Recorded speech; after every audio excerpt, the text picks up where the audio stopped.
Hi there, folks, and welcome back to Nippon Trading International's Japan Real Estate Podcast. I'm your host, Ziv Nakajima again, and this podcast is brought to you, among others, by Emil Gorgis of realestate.jp.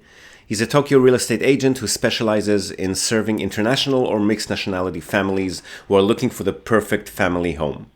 So Emil's an Australian. He's been living here in Japan for over 2 decades now, and for about half of that time he's been buying, selling, and managing real estate properties in Tokyo on behalf of his own family and a great many happy clients.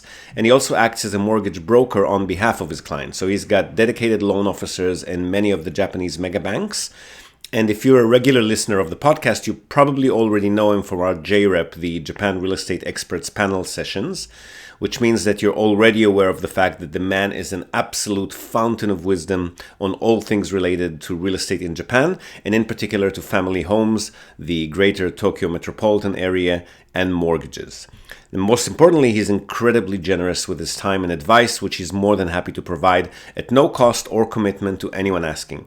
So if you've been thinking about buying your home in Tokyo, but you've been sitting on the fence for a while, or you just want to have a chat in English with a real expert, drop him a line on sales@realestate.jp. Hit him up today and start exploring your options. All right, so for today's episode, again, 2 back-to-back conversations this time. The first one is the longer audio version of an interview that I gave recently to the awesome Laura Polacco, freelance journalist who in this case interviewed me for the Japan Times. We talk about a rather niche topic of Akiya rentals as opposed to purchases. Is it okay to rent an Akiya property directly from the owner without an agent involved and potentially even without a lease agreement in place? Who does that work for and who should be a bit more wary of the arrangement? What should the strategy be regarding insurance and liability in these cases? What are the dangers and risks involved? And a whole lot more. So a rather short but very interesting conversation. Have a listen and I'll see you again with the second conversation on the other side. So thank you very much. So we're writing a piece about Akiya rentals, which is something that I stumbled across when I was in Kochi. There's a couple there who rent an Akiya that had been empty for several years. And the Japan Times is very interested in that because Akiya is obviously something that has grown in fascination amongst foreigners for a while. But a lot of people see it as a traditional buy the whole property and you own it. And the renting it is a slightly different look at getting into that market, shall we say. So we already have quite a long piece written that I'm editing down. And we also have some input from Parker J. Allen from Akiya and Inaka as well on his Akiya and Inaka, yeah. Yes, his input on it. So we're just looking really for some more professional opinions on the whole concept of renting Akiya. Is it something you've come across? So I guess my first question, we've definitely come across people who are renting old houses, whether they were originally Akiya or just something that the owner is still more involved in. Because with Akiyas, normally the owners would be either absentee or passed away, and it might be just their kids holding on to it. So I don't know that any of the properties that I've seen people renting in the countryside were necessarily Akiya, but the profile of the property is probably similar. Mm-hmm. I guess you mentioned as an alternative to the buying them yourself. When you say as an alternative, in what way? Just a place to live or to run a business or to do what with? Well, place to live primarily. I know that someone else I spoke to who's renting an Akiya is looking at maybe making a little bit of a business out of it with permission from the landlady, of course. But primarily for this article, just as to reside in. They're cheap rentals, so I guess it's like any other decision whether to rent or buy. How long do you think you're going to be staying there? How easy would it be to renew the lease if and when you need to? Because if you're running a business, obviously you're more susceptible to issues if the landlord wants to suddenly raise the rent or not renew the lease, because that would affect your business. If you're just renting it to stay, then you just tend to move, right? Mm-hmm. Yes. So one of the I don't see the dichotomy between renting an Akiya as opposed to renting a normal place to live. If you like the countryside and you like the feel of these old homes and you're the DIY type, then I guess why not? But I don't know what other aspects to their to that topic are there? So what we're talking about, so I mean that was initially my thought. And obviously it comes with caveat. So, and this is what I was talking about with Parker, was that a lot of the rentals that I've come across are mainly, they're found through word of mouth. So people know the people, so people get connected to the Akiya because they know someone in the area already, or they've been living in that area for a while already as it is.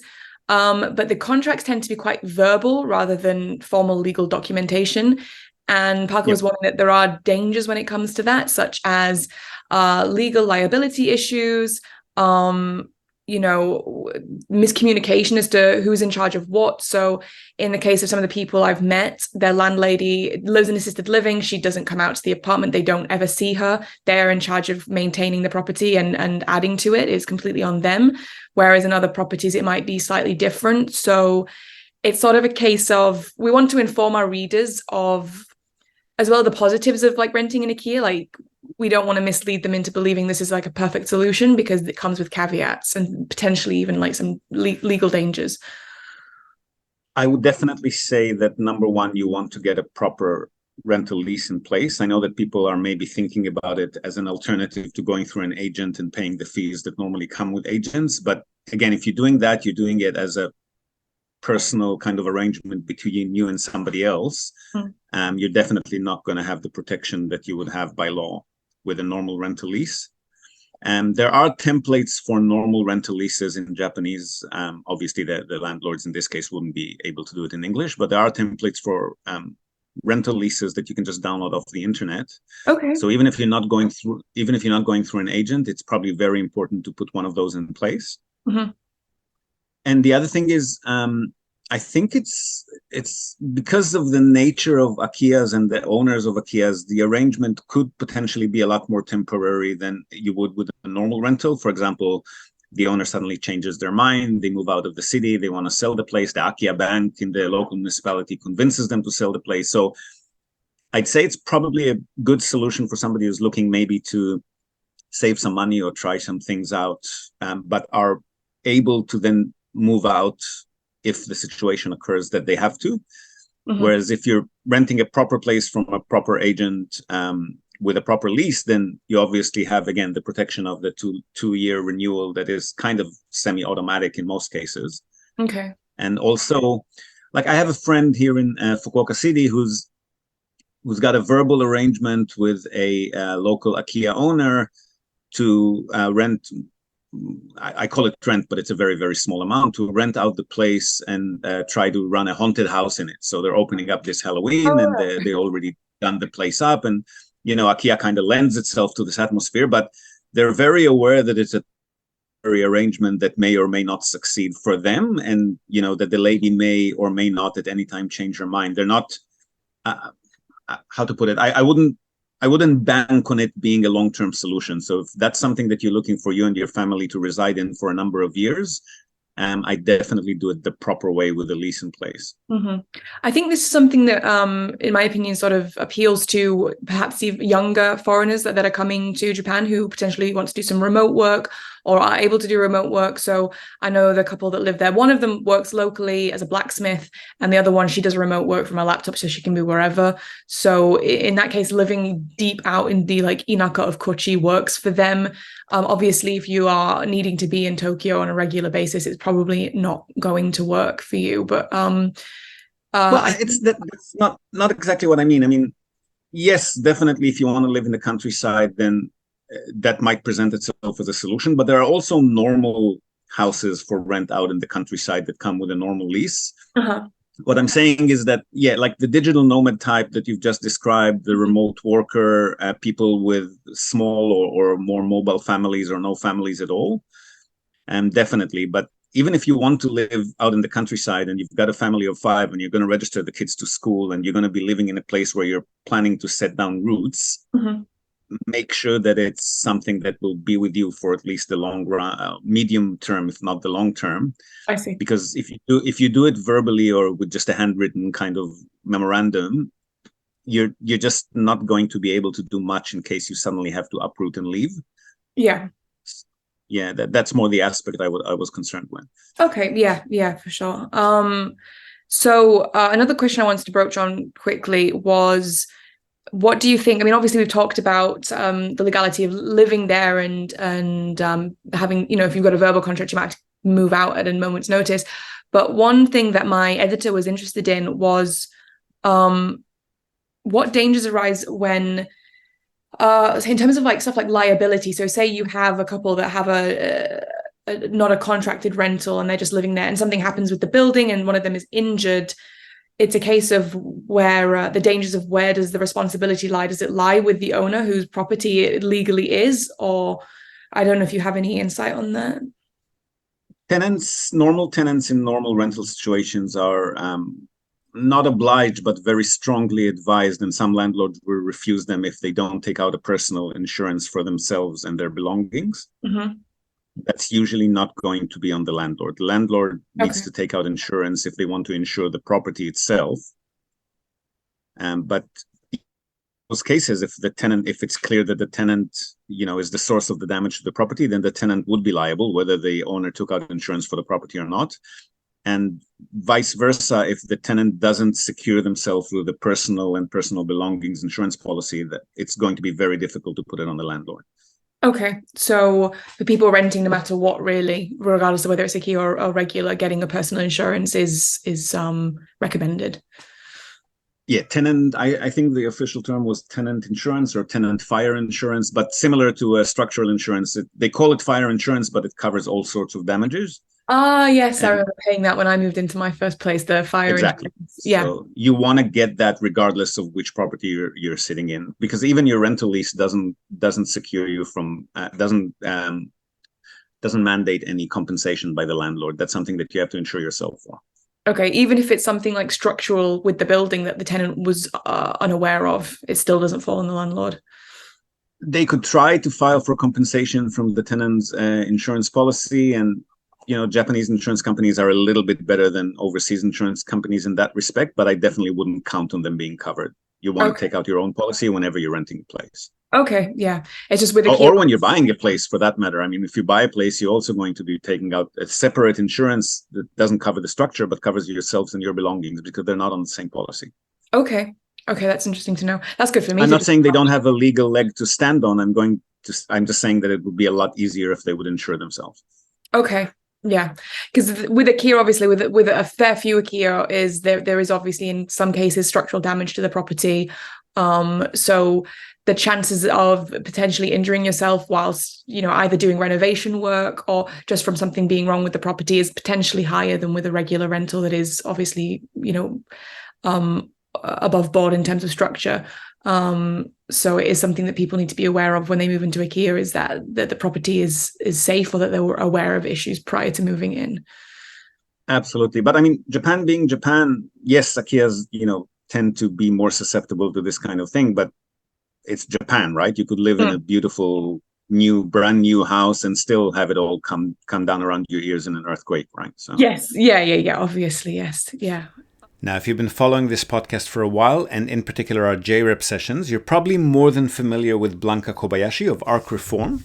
They're a bilingual renovation company serving clients in the Kanagawa and Kanto area, so Tokyo, Chiba, Saitama, Kawasaki, Yokohama.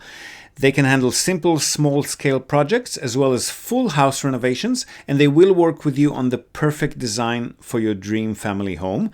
But not only homes, Arc Reform also handle commercial property renovations, offices, restaurants, bars, shops, you name it, from traditional classics to the latest trends in interior design and renovations.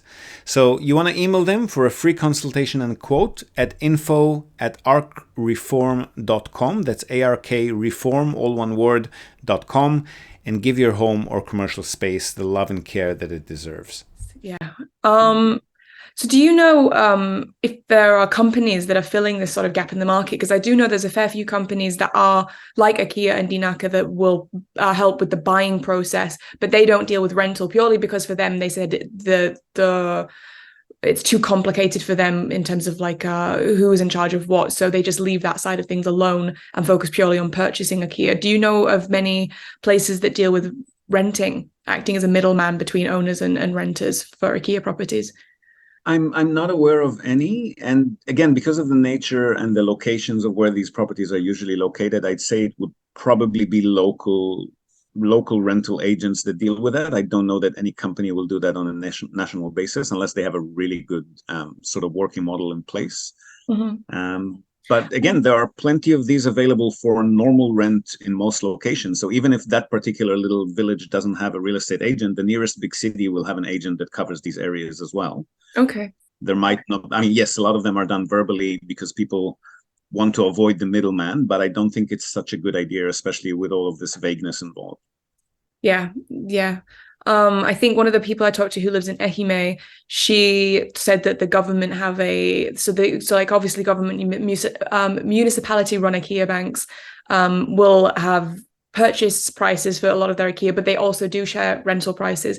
I've been looking online and I've been places that are more commonly resided in by residents, such as around Tokyo, etc. And I've struggled to find places that list both the purchase price and the rental price. It does seem to be the municipalities that are way out in the countryside that are trying very hard to promote their Akiya properties. I do know of one. I would assume that in these cases, similar to the purchase, they have an appointed real estate agent who's going to handle a tenancy lease like they handle a purchase contract, right? They're not just going to put you in touch with the owner and go do your thing. Okay, yeah. So in your opinion, it'd be worth, even if it doesn't have a rental price, it'd be worth getting in touch with whoever is managing the property or managing the purchase and to see if they'd be open to rental. Yeah, so the local Akiya bank will put you in touch with the appointed agent who's going to be handle the sale of the property, and then you just contact them and you ask, hey, would the owner be willing to consider renting it out instead of that? But I'd still go through an agent. Okay, yeah, great. I'm just trying to think. And I'm not saying that because we're not agents. There's nothing in it for us. I'm saying it just from an angle of protecting yourself as a tenant. Yeah. So there you go. Interesting concept that, as Laura mentioned, plenty of people are already involved in it in various formats. I personally would love to revisit the topic in the near future and maybe get some more updates and insights on this trend. Now, the second conversation, also on the topic of akiyas, but this time regarding purchases and short-term rentals of those properties. So I spoke to a new potential client who's looking into buying an akiya in Izu Peninsula to use as a holiday home and potentially for retirement into at some stage. And he was wondering what he'd be able to get and at what price ranges, how feasible it would be to rent the property out when he's not using it himself, what we'd be able to assist him with and how we charge for our services, and also some other more niche topics like, for example, onsen and resort properties, land ownership, restrictions on foreign ownership, locations that would potentially do better or worse for short-term rentals, purchase costs, procedures, and even the ability to designate a property that he owns as a non-smoking property. We also touched just a little bit on the topic of straight-out property investment in Japan, how that compares to other investment assets, what types of investors would it be suitable for, and more. So a really nice chat on a variety of topics. I hope you found some value in it as well, and I'll see you again just to say goodbye on the other side of this one too. Okay, so I think we've answered most of your questions regarding Akiya and whatnot. You had some, you wanted to have a discussion about strategy, investment versus holiday home. Yeah, look, I'll give you just a quick background. I'm looking at retiring in a year or two, hopefully. I'm not so concerned about investment as lifestyle. So the idea was to look at probably an Akiya that I could do up, possibly rent it out part of the year during the tourist season. I'm interested in the Izu Peninsula. I think it's got potential. And so I just had the biggest question I had that I didn't get my head around was that I'm not really an investor, but let's say you buy a property for say $50,000 and it gives you a return of 5%. So that's $2,500 per year, and you own a property. At the end of say 5 to 10 years, you sell the property, but in Japan it doesn't really appreciate much in value, and you get your money back. So compared to, say, investing in an ETF or some sort of index that might give you 10% and you can cash it in any time, I don't see what the advantage is in the buying apartments. Does that make sense? When you compare it to something generating 10%, it definitely makes sense. But people usually come to invest in property for a bunch of other reasons. So normally it's considered, I'm not sure what sort of equity or ETF or fund investments you've got access to, but people have occasionally reported that projected 10% has actually gone down to zero for a few years and then climbed back up to 4%. So it's not as... I wouldn't call property investment guarantee. I don't think any investment is guaranteed, but it seems to be a bit more safe and stable yield-wise. So the way people usually think about it in their minds is a term deposit is probably a guaranteed return of 1 or 2 or 3%. Then property investment somewhere between 4 to 7%, and then other investments can potentially yield more, but also can fluctuate a lot more, right? Okay. The other advantage, the other reason that people get into property, in addition to other investment classes, is just to diversify. They don't want all their eggs in one basket. They don't want to have exposure only to a single type of investment. And then they hedge or diversify with property investment as well. And also property can be insured, which is not something you can probably say for other vehicles, right? Sure. Okay. All right. Well, that makes it a bit clearer. But in my case, because I'm looking more at a lifestyle thing, and I'm looking at possibly living in Japan, at least initially for a couple of months a year, and with a long-term view of having something there that my daughter can use in the future, I'm probably more interested in the Akiya idea rather than apartments for rent. And well, Akiya is going to be challenging for rent from a few aspects. The first is that the property has to be in a good, presentable condition for people to want to stay in it. Right. So if you're buying something for 30, 40, 50,000 Australian, that's pretty much a shack in the woods kind of property. Yeah. So there will be some extensive work required, which can often come up to 2-3 times the price of the property just to bring it up to rentable condition. Okay. Yeah. That's number one. Number two is, depending on the location, to rent them out short term, you need a short-term stay property manager. And they just don't set up shops out in the countryside because there's no business for them there. Okay. Well, when I say countryside, I mean my wife is from Shizuoka prefecture, and so I'm looking at the Izu Peninsula. You mentioned Izu Peninsula, right? Yeah. Which is what, a couple of hours from Tokyo, I suppose, rather than being right out in the boonies. Although maybe that's considered out in the boonies, I'm not sure. Well, there are property managers that can service this area potentially. Whether they'll take it on or not depends on how profitable they think it might be. I can only, because we're acting as your proxy, so we give you a single point of contact, English speaking, and then we go ahead and enlist the assistance of these property managers or renovation experts or whatever the job is that needs to be done. So we can testify to property managers that we've worked with within Tokyo, Osaka, Kyoto, and Fukuoka, which are the cities that are most popular and easiest to get short-term stay guests in.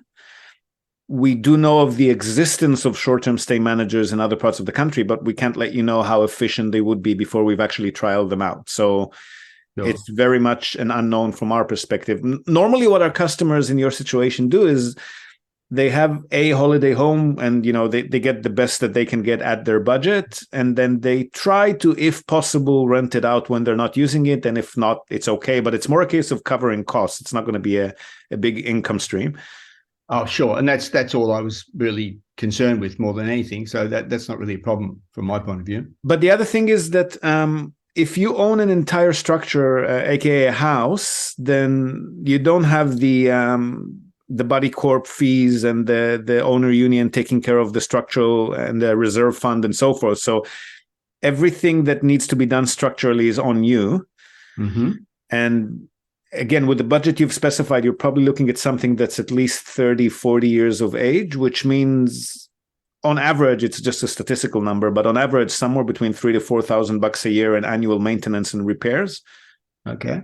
I don't know that your short-term rentals will cover anything as near that. So if the backyard or garden or the countryside location is a big thing, then we'll help you get whatever you want to buy.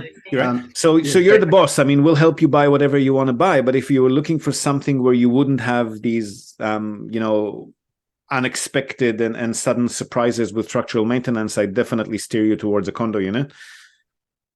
Now, here's some big news for anyone interested in Akiya, the abandoned vacant homes that are abundant all around Japan for very attractive purchase prices.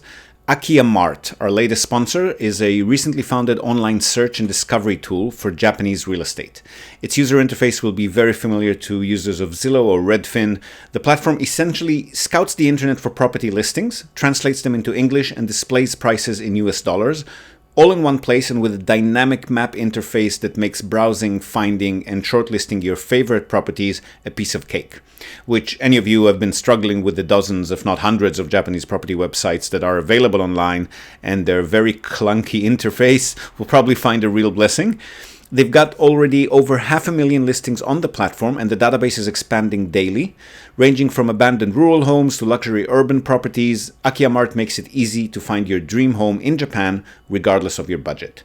Now, while the platform is essentially free for use, here's an exclusive offer for listeners of the podcast. You can use the promo code NTI to receive $5 off Akiya Mart Pro.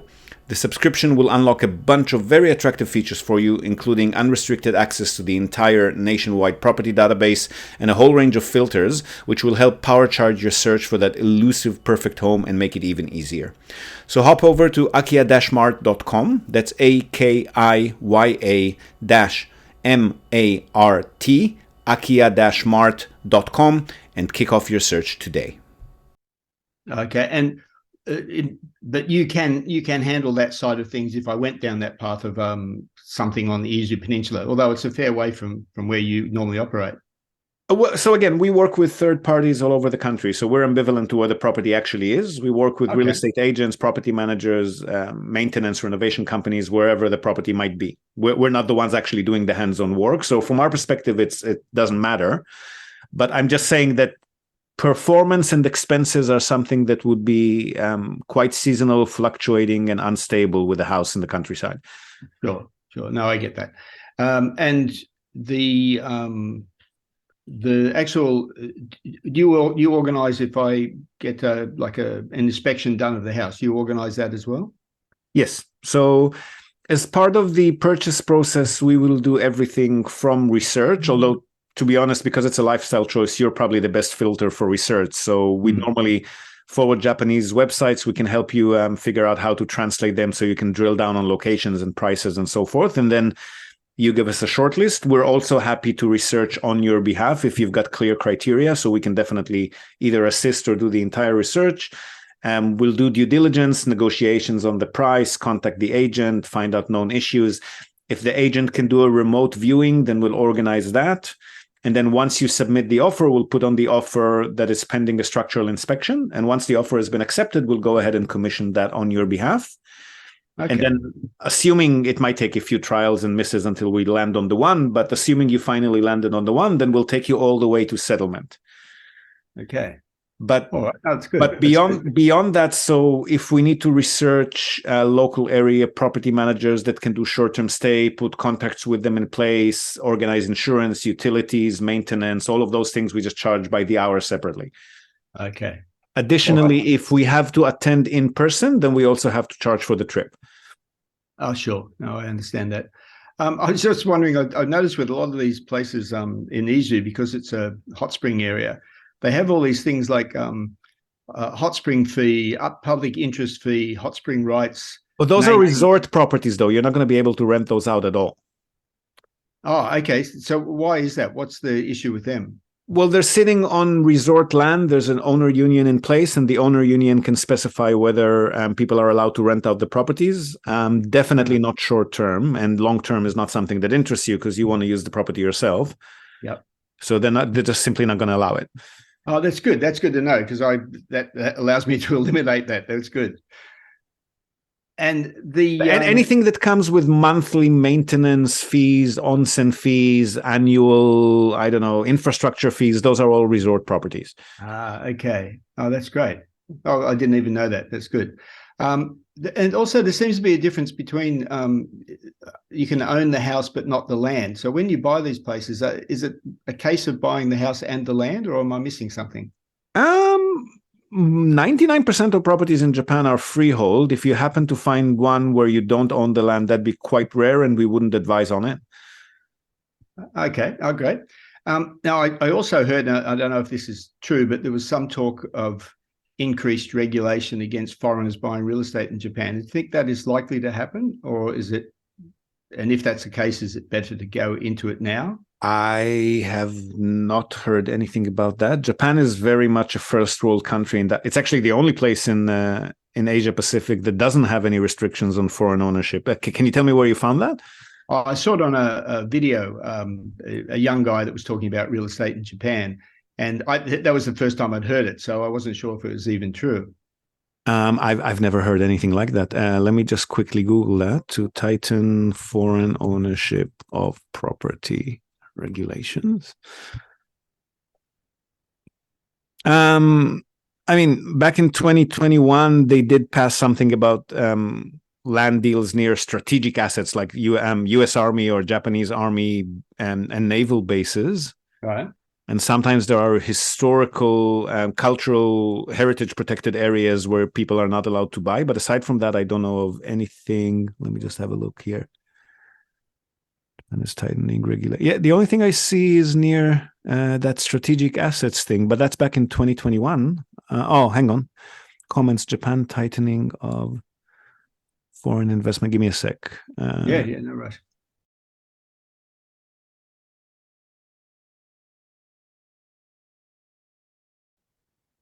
I think that more refers to them being wary of Chinese buying property for water rights and so forth. I mean, more screening of who the buyer is, but I don't think it's anything regulatory.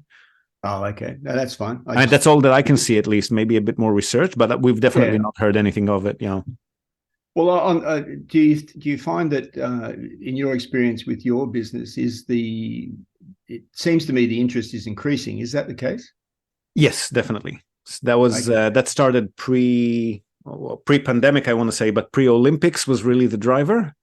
Okay. A lot of people were coming here more frequently, and then through the pandemic, the yen hitting the bottom that it has now, that's even further increased interest. And naturally, the more people come to Japan, the more they fall in love with the country, and tourism numbers have been going through the roof pre-pandemic. So, yes, we've definitely been very busy. Well, let's assume that I did buy a place on the Izu Peninsula that I could rent out part of the year. I was listening to Tracy Northcott's talks about that. By the way, your material has been really good. It's certainly given me a lot of information. Thank you.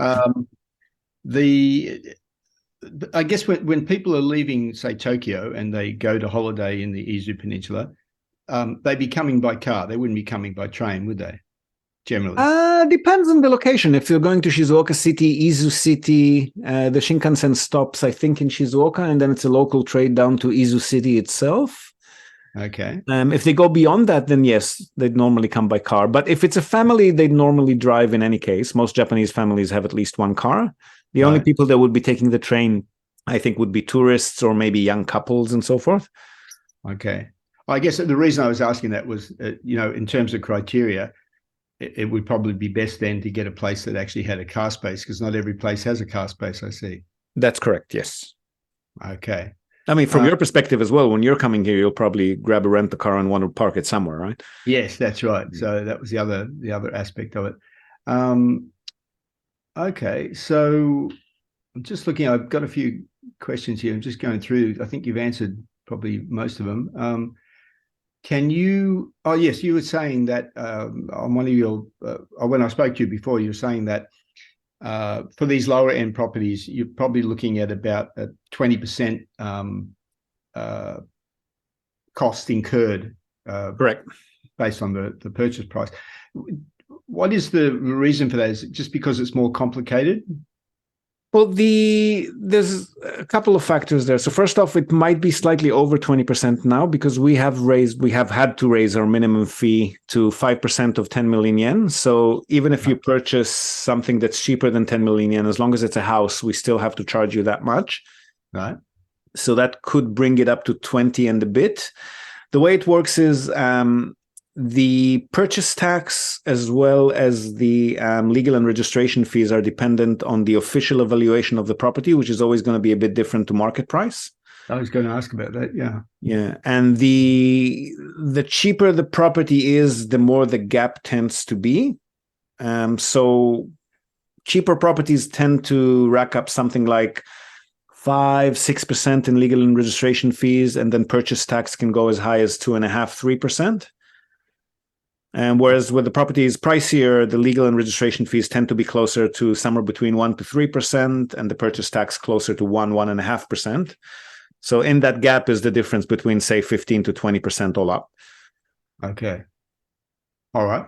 Well, can you just walk me through the payment process, assuming that I signed with you and asked you to maybe a combination of you find some places you think would suit my criteria, but I'd be searching as well, as I have been over the last month or so.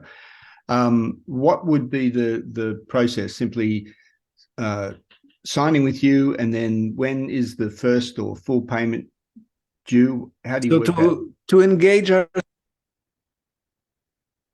Hello? Yeah, can you hear me? Yeah, just dropped out for a sec. Go again. So to engage our services, there's a couple of documents that need to be signed and witnessed by a JP or COD. Mm-hmm. Those we actually need to present closer to when we're signing a purchase contract. So you can take your time with these. But we do also need our fee estimate paid in advance. And we'll base it again, because you're buying a house, it'll be our minimum, which is 500,000 yen plus tax, so 550. Okay. That needs, we can do a couple of hours of free research and, exchange correspondence and let you know what we think about properties that you find and so forth. But to actually start researching deeply and contacting sellers and agents and conducting due diligence, at that point, we'll need our fee estimate paid. Oh, sure. I understand. And then we start working without any fixed time limit on your behalf until settlement. So you're not going to have to pay us you're most likely not going to have to pay us more, because I'm assuming you're not going to go over 10 million yen from what you're describing so far. So there's probably not going to be any adjustment. Oh, no, I was looking at 10 million yen is only... oh, no, that's right. Yes. Yeah. We interrupt this broadcast to tell you about Tokyo Family Stays. They're a short-term rentals company in Tokyo, and they offer a home away from home experience, which is just perfect for remote working, quarantining, if that's still a thing, or if you just need somewhere quiet to get away from the world. They offer a variety of options for families, corporate relocations, or even if you're simply transitioning between homes in Tokyo. The properties are super comfortable, tastefully furnished, fully equipped with all amenities, and they accommodate up to 10 people. So really the only thing you'll need to bring with you is your toothbrush and maybe a change of clothes. They come with fast, unlimited wireless internet, dedicated workspaces, and fully equipped kitchens, and they're just a delight to stay in. Fantastic alternative to Japanese business hotels, which if you've ever stayed in one, you probably know they're tiny, they're noisy, fine for a night or two if you're on your own, but longer term or with a family, you'll probably feel you're in a jail cell very quickly in a Japanese business hotel. So if you want to give yourself a sense of space and freedom by renting a real home, with comfortable Western beds, including all the necessities like baby bedding, children's toys, high chairs, etc., you definitely want to reach out to Tokyo Family Stays. They've been at it for over a decade. They're a fully licensed minpaku or short-term stay operator. And as a special bonus for our viewers and listeners, they're also throwing in a breakfast basket upon arrival for anyone who books and mentions the Japan Real Estate Podcast or NTI. And not only for guests, if you're a property owner, you've got an investment property that you want to tweak for higher profit, or a holiday home that you want to rent out when you're not using it via short-term stays, drop them a line today, see how they can help you maximize your property's income. And again, as a special bonus to our viewers and listeners, they're also offering a free audit of your existing short-term stay listings without any obligation whatsoever. So feel free to reach out to them at tokyofamilystays.com. Well worth a visit. And again, if you're in the market for a family home in or around the Tokyo metropolitan area, Emil's your man. Don't be shy to reach out to him as well at sales@realestate.jp. And now, back to the podcast. So there most likely isn't going to be any adjustment after settlement. So that fee is all you'll need to pay for us, aside from, again, separate research or trips to actual properties that we'll need to do. So, for example, if an agent, some of them are still very old school, if they can't handle a remote viewing via Zoom, then we'll have to go in person and do the Zoom for you. In those cases, there will be trip expenses. But aside from that, there wouldn't be anything else owed to us. Okay. And then when you submit an offer, the offers are not legally binding, so you don't need to put down any deposit when you're submitting an offer. But Japan being Japan, everything is very by the book, manners and procedures oriented. So we would ask that you don't submit 5 or 6 offers and then pull back 4 of them. We'll need to take them one at a time. Oh, sure. That's unlikely I would do that. Yeah. And on the offer, we need to pend any conditions. So pending structural inspection, pending any information that still hasn't been received, that'll all be on the offer. And then if any of the information received is less than satisfactory, it's fine to pull back the offer. But otherwise, it is assumed that you're going to go ahead with the purchase. Right. So once we've got all of the due diligence info, structural inspection report, and we're deciding to go ahead, it'll take, from the moment an offer is accepted, if there is an inspection involved, maybe about a month and a half. And then we'll be signing the purchase, obviously reviewing all the documentation before signing, but then signing the purchase contract, paying the 10% deposit to the seller. 10% deposit, yeah. Yeah, at which point the deal does become binding. Right. So you're not going to get that 10% back if you pull back. And then usually about a month after that, just because there's a couple more documents that need to be signed and witnessed, is when settlement will happen, and then you'll pay the rest of the money. Okay. All right. So you're probably looking at what, 3 or more months after you've chosen the place? Is that... Once an offer has been accepted, normally worst case, I'd say 3 months with an inspection, maybe 2 months without. But I wouldn't advise to go ahead without an inspection. No, I wouldn't. Okay. All right. And just an odd question. Can you, if you were to rent a place out, can you stipulate no smoking in a place? Yeah, definitely. Oh, okay, cool. Whether they'll follow the rules or not is a different matter, but you can definitely. Well, that's right. You have to. You can't really police it. Yeah. But it's just that when I was in Thailand, I complained to this hotel. The smokers were everywhere, and he said, "Oh, look, legally, I can't do anything about it," which I thought was really interesting. I've rented non-smoking hotel rooms in Thailand.